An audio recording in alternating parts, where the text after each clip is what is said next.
Can you imagine a time when coins were so scarce that postage stamps became a makeshift form of currency? This wasn't a fictional scenario but the stark reality during the Civil War. Faced with this monetary crisis, how did the Union government respond? In the midst of war, with coins hoarded and metals needed for the conflict, the government crafted an innovative solution. In 1862, they introduced fractional currency, a groundbreaking form of paper money, valued not in dollars but in cents, defying the traditional norms of currency.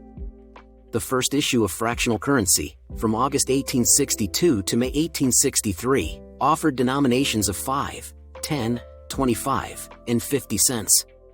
Termed postage currency, these notes echoed the designs of the era's postage stamps, showcasing George Washington and Thomas Jefferson. Initially, their production was a collaborative effort. The National Bank Note Company printed the fronts, while the American Bank Note Company handled the backs. Over time, the National Bank Note Company assumed full printing responsibilities, leading to a variety of note types, some with the distinctive monogram of the American Bank Note Company, others without.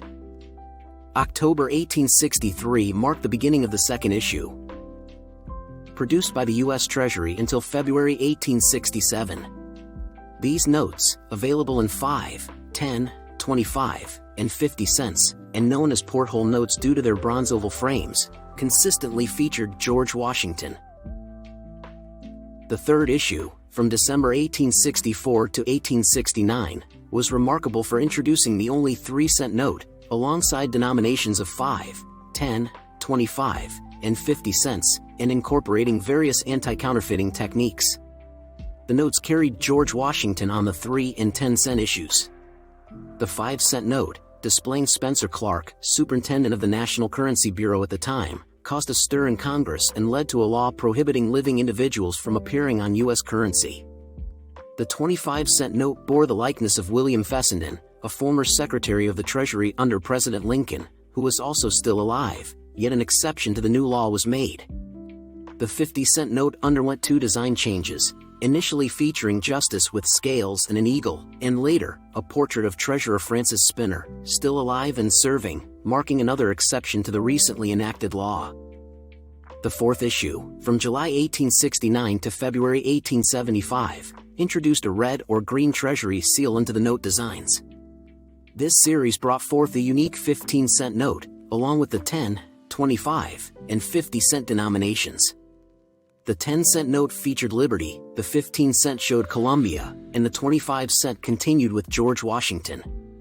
The 50-cent note displayed varied subjects, including President Abraham Lincoln, Edwin Stanton, former Secretary of War under President Lincoln, and Samuel Dexter, Secretary of War and of the Treasury during Presidents John Adams and Thomas Jefferson's administrations.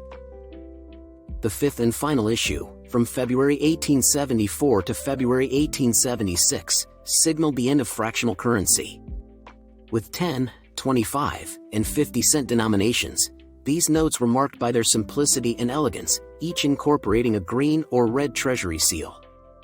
They featured historical figures like William Meredith, Secretary of the Treasury under Presidents Zachary Taylor and Millard Fillmore, on the 10-cent note, and Robert Walker, Secretary of the Treasury during Presidents James Polk and Zachary Taylor's terms in office, on the 25-cent note.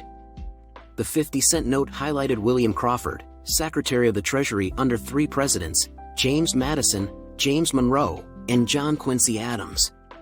By the conclusion of its production run, the U.S. Treasury had issued an impressive sum of over $368 million in fractional currency. In April 1876, Congress enacted legislation permitting these notes to be exchanged for silver coins. This option was widely embraced, leading to a large-scale redemption. Present-day government records reveal that approximately $2 million worth of these notes remains unclaimed. These small notes provide a window into a transformative period in American history. Brief in circulation, their impact and legacy in numismatics remain profound and enduring. Were you aware of fractional currency?